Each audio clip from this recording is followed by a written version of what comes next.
وصلنا لليوم 30 من الحرب، 30 يوم، وسؤال نفسه امتى بتخلص؟ ما حدا بيعرف. بس المؤكد انه في طرف الحرب عم يتصرف كانه هو اللي بيحدد النهايه. طيب لنبلش بالارقام لانه صار عندنا ارقام. في عندنا قاعده الامير سلطان بالسعوديه. تقارير امريكيه عم بتقول انه عدد الجنود المصابين وصلوا لعشرات، يمكن حوالي 29 جندي امريكي باسبوع واحد بس. السؤال هون مو بس عسكري، السؤال سياسي. طيب السعودية ما دخلت الحرب رسميا، بس الحرب دخلت عليها. الخبر الأبرز تعرفوا شو هي؟ ضرب طائرة الأيواكس بقاعدة الأمير سلطان. هالمرة يا جماعة هيدا مو مجرد خسارة مادية، الشغلة أخطر من هيك.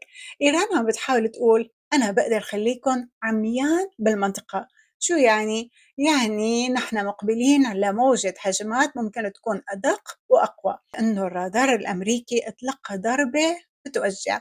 وإذا استمر هيدا النوع من الاستهداف أمريكا ممكن تضطر أنها تعيد توزيع قواتها بالكامل. هالشي بيفتح المجال لهجمات على أهداف تانية مش متوقعة. طيب السايكو ترامب عم يهدد أنه بده يضرب محطات تحلية المياه والكهرباء، وهيدا تحول مرعب بالعقيدة العسكرية. من الآخر يعني ضغط ترامب ممكن يضغط إيران مشان تغير موقفها، أو يخلي المنطقة تدخل بأزمة إنسانية ما حدا بيعرف يسيطر عليها. هذا الشيء بيرفع احتماليات أنه تدخل دول ثالثة رابعة خامسة أو يصير موجة لجوء كبيرة. ترامب بيعرف أن دول الخليج بتعتمد بنسبة هائلة على التحلية. هيدا مو تهديد عسكري، هيدا حصار وجودي. هو عم يحاول يضغط على الشعوب والحكومات مشان تغير موقفها، أو الضغط على إيران. بس هيدا اللعب بالنار ممكن يخلي المنطقة كلها تنفجر إنسانيا.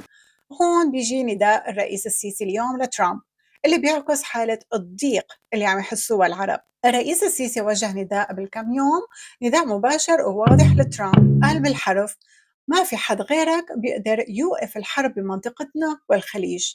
الموقف المصري اليوم عم يعبر عن قلق حقيقي من تمدد الصراع لدرجة أنها تخرج عن السيطرة أو عن قواعد الاشتباك التقليدية. بالنسبة للاعبين الجدد، الحوثيون أعلنوا تصعيد وبلشوا بإطلاق الصواريخ باتجاه إسرائيل. دخول الحوثيين يا جماعة بيزيد التعقيد شوي. أي تصعيد صاروخي منهم ممكن يشعل ردود أفعال إقليمية، خاصة أكيد من السعودية وإسرائيل، وبخلي المنطقة أكثر حساسية لأي خطأ حسابي. بالنسبة للروس والأوكران، زيلينسكي بيتهم روسيا بتقديم دعم استخباراتي لإيران قبل بعض الضربات على قاعدة الأمير سلطان.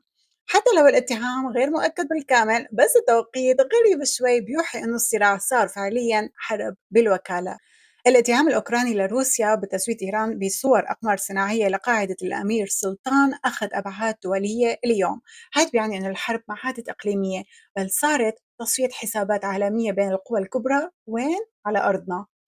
الخبر اللي ما لازم يمر مرور الكرام، الكارثة الطبية. مشفى دولارام سينا للأمراض النفسية بطهران بيتعرض لضربة جوية، وكان فيه 30 مريض وقت الهجوم. الجدران تهدمت، الشبابيك اتحطمت، والملجأ الوحيد صار تحت الأنقاض.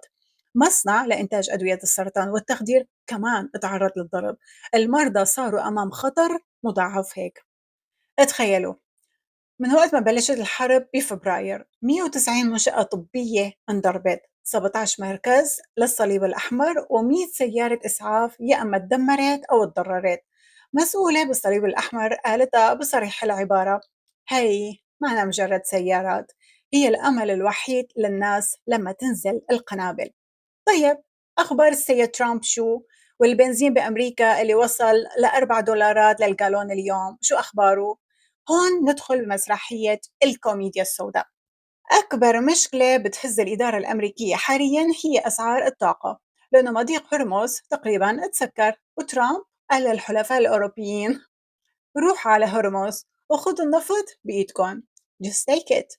هيك قال. يعني بالعربي المشكلة مش مشكلتي، دبروا حالكم. هيدا استراتيجية جيوسياسية جديدة مبنية على فكرة اسرق نفطك بنفسك. من جهة تانية بيطلع وزير الدفاع الأمريكي بيت هيكسس مشان يبشرنا بأنه تغيير النظام في إيران قد حدث بالفعل، وبأنه الجيش الأمريكي هدفه يكون غير متوقع. شكله اللا متوقع عندهم هو قصف محطات التحلية ومصانع الأدوية. طيب بقية العالم اللي فجأة صحي ضميره شو عم يحكوا؟ الصين وباكستان عم يطالبوا بوقف إطلاق نار فوري لحماية السفن ومحطات الطاقة، وقطر عم بتحذر من غزو بري أمريكي رح يزعزع استقرار المنطقة، كأنه المنطقة مستقرة أصلا. الكوميديا جاية عنا من روسيا، بوتين بيتصل وبيطالب بتسوية سلمية للصراع. إيه، بوتين شخصيا عم يطالب بالسلام بوقت انه التقارير عم بتقول انه عم يسرب معلومات لايران. وبريطانيا شو اخبارها؟ بريطانيا قررت تدعم السلام الاقليمي عن طريق ارسال المزيد من انظمه الدفاع الجوي سكاي سيبر للسعوديه ومقاتلات لقطر. يعني ملخص المشهد اليوم، نحن قدام حالة كسر عظم، الكل عم يرفع سقف التهديد لأقصى درجة، تحلية المياه، تدمير محطات الكهرباء، إغلاق المضائق، والهدف هو إجبار الطرف الآخر على التراجع. بس المشكلة إنه لحد هلأ ما حدا عم يتراجع، النفط سلاح والمستشفيات أهداف والدبلوماسية عم بتحاول تلحق على الصواريخ. بالنهاية ما تنسوا تتابعوا القناة وتشتركوا فيها، لأن المشهد بيتغير كل ساعة.